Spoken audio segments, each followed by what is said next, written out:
What starts here changes the world. I have a few suggestions that may help you on your way to a better world.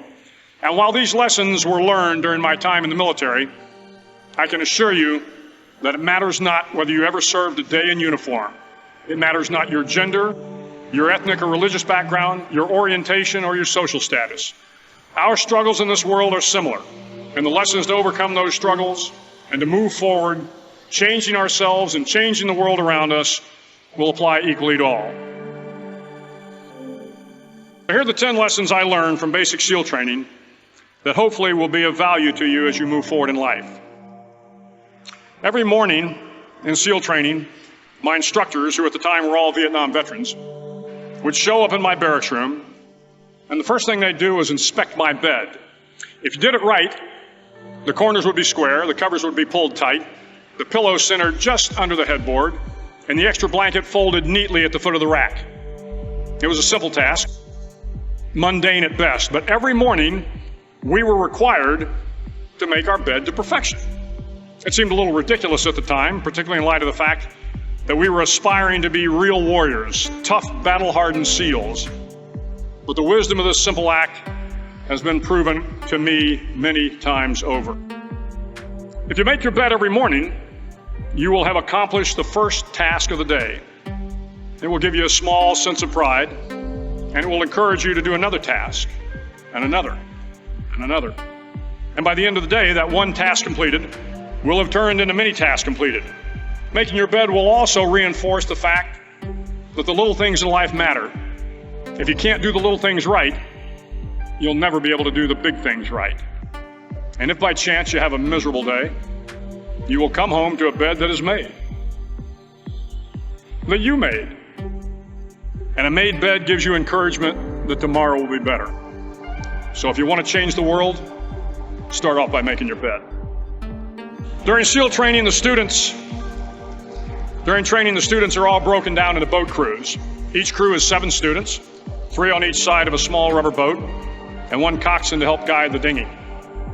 Every day your boat crew forms up on the beach and is instructed to get through the surf zone and paddle several miles down the coast.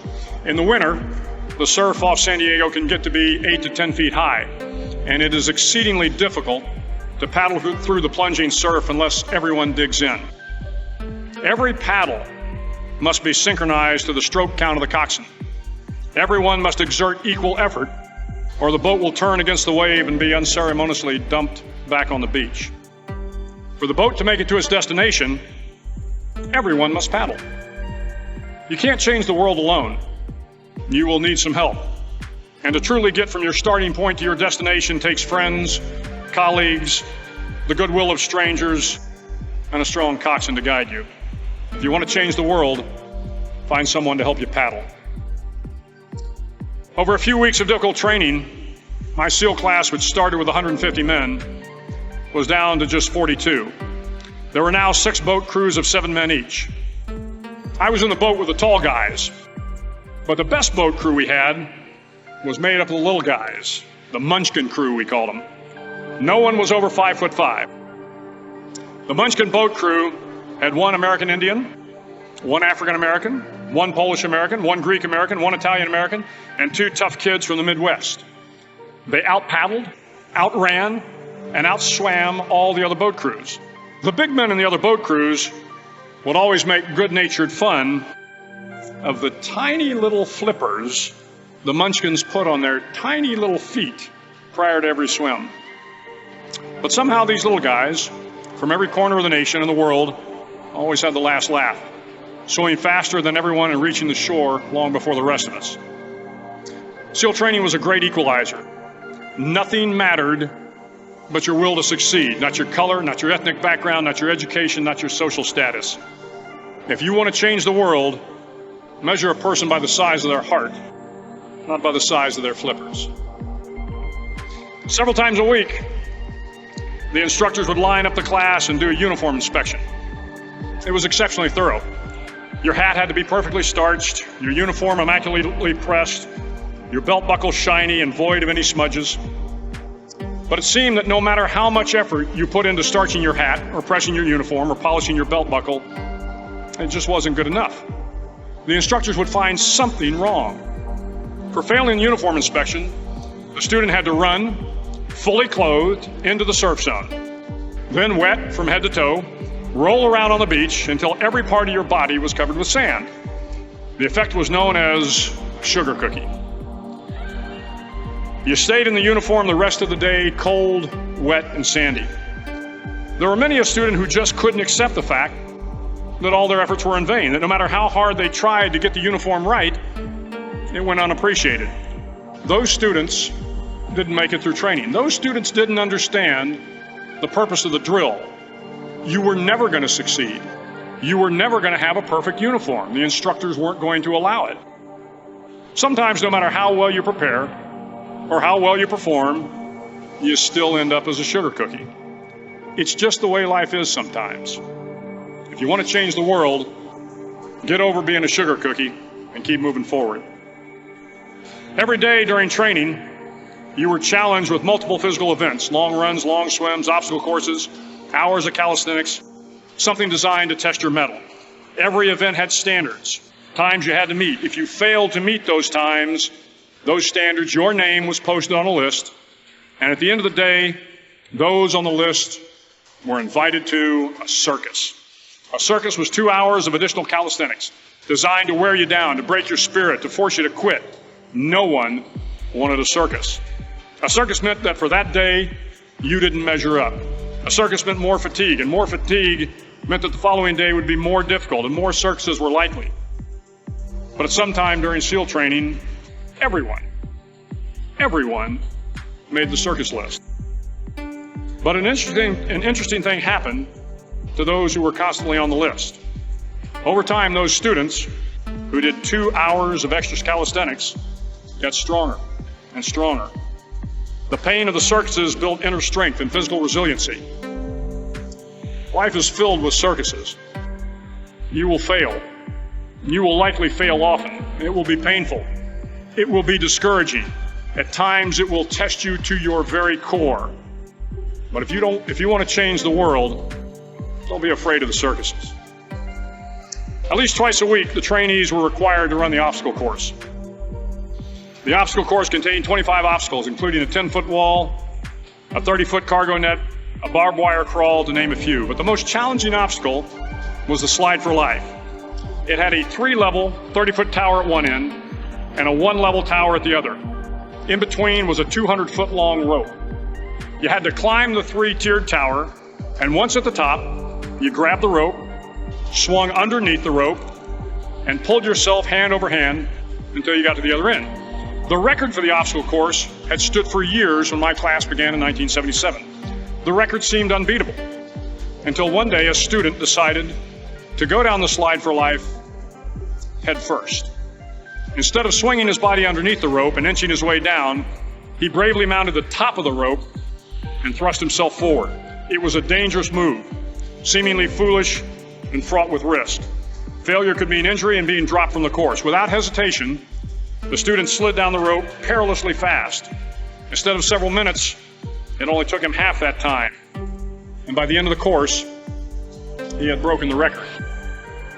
If you want to change the world, sometimes you have to slide down the obstacles head first. During the land warfare phase of training, the students are flown out to San Clemente Island, which lies off the coast of San Diego. The waters off San Clemente are a breeding ground for the great white sharks. To pass SEAL training, there are a series of long swims that must be completed. One is the night swim. Before the swim, the instructors joyfully brief the students on all the species of sharks that inhabit the waters off San Clemente. They assure you, however, that no student has ever been eaten by a shark, at least not that they can remember. But you are also taught that if a shark begins to circle your position, stand your ground. Do not swim away. Do not act afraid. And if the shark, hungry for a midnight snack, darts towards you, then summons up all your strength and punch him in the snout, and he will turn and swim away. There are a lot of sharks in the world. If you hope to complete the swim, you will have to deal with them. So if you want to change the world, don't back down from the sharks. As Navy SEALs, one of our jobs is to conduct underwater attacks against enemy shipping. We practice this technique extensively during training. The ship attack mission is where a pair of SEAL divers is dropped off outside an enemy harbor and then swims well over 2 miles underwater, using nothing but a depth gauge and a compass to get to the target. During the entire swim, even well below the surface, there is some light that comes through. It is comforting to know that there is open water above you. But as you approach the ship, which is tied to a pier, the light begins to fade. The steel structure of the ship blocks the moonlight. It blocks the surrounding street lamps. It blocks all ambient light. To be successful in your mission, you have to swim under the ship and find the keel, the center line, and the deepest part of the ship. This is your objective. But the keel is also the darkest part of the ship, where you cannot see your hand in front of your face, where the noise from the ship's machinery is deafening, and where it gets to be easily disoriented, and you can fail. Every SEAL knows that under the keel, at that darkest moment of the mission, is a time when you need to be calm, when you must be calm, when you must be composed, when all your tactical skills, your physical power, and your inner strength must be brought to bear. If you want to change the world, you must be your very best in the darkest moments. The 9th week of training is referred to as Hell Week. It is 6 days of no sleep, constant physical and mental harassment, and one special day at the Mud Flats. The Mud Flats are an area between San Diego and Tijuana where the water runs off and creates the Tijuana Sloughs, a swampy patch of terrain where the mud will engulf you. It is on Wednesday of Hell Week that you paddle down to the Mud Flats and spend the next 15 hours trying to survive the freezing cold, the howling wind, and the incessant pressure to quit from the instructors. As the sun began to set that Wednesday evening, my training class, having committed some egregious infraction of the rules, was ordered into the mud. The mud consumed each man till there was nothing visible but our heads. The instructors told us we could leave the mud if only 5 men would quit. Only 5 men, just 5 men, and we could get out of the oppressive cold. Looking around the mud flat, it was apparent that some students were about to give up. It was still over 8 hours till the sun came up. 8 more hours of bone-chilling cold. The chattering teeth and the shivering moans of the trainees were so loud, it was hard to hear anything. And then one voice began to echo through the night. One voice raised in song. The song was terribly out of tune, but sung with great enthusiasm. One voice became 2, and 2 became 3, and before long, everyone in the class was singing. The instructors threatened us with more time in the mud if we kept up the singing, but the singing persisted. And somehow the mud seemed a little warmer, and the wind a little tamer, and the dawn not so far away. If I have learned anything in my time traveling the world, it is the power of hope. The power of one person, a Washington, a Lincoln, King, Mandela, and even a young girl from Pakistan, Malala. One person can change the world by giving people hope. So if you want to change the world, start singing when you're up to your neck in mud. Finally, in SEAL training, there's a bell. A brass bell that hangs in the center of the compound for all the students to see. All you have to do to quit is ring the bell. Ring the bell, and you no longer have to wake up at 5 o'clock. Ring the bell, and you no longer have to be in the freezing cold swims. Ring the bell, and you no longer have to do the runs, the obstacle course, the PT, and you no longer have to endure the hardships of training. All you have to do is ring the bell to get out. If you want to change the world, don't ever, ever ring the bell. It will not be easy. Start each day with a task completed. Find someone to help you through life. Respect everyone. Know that life is not fair and that you will fail often. But if you take some risks, step up when the times are the toughest, face down the bullies, lift up the downtrodden, and never ever give up. If you do these things, the next generation and the generations that follow will live in a world far better than the one we have today. And what started here will indeed have changed the world for the better. Thank you very much. Mental Reset is posting motivational videos. Please subscribe and like. Please look forward to the next video. Thanks for watching.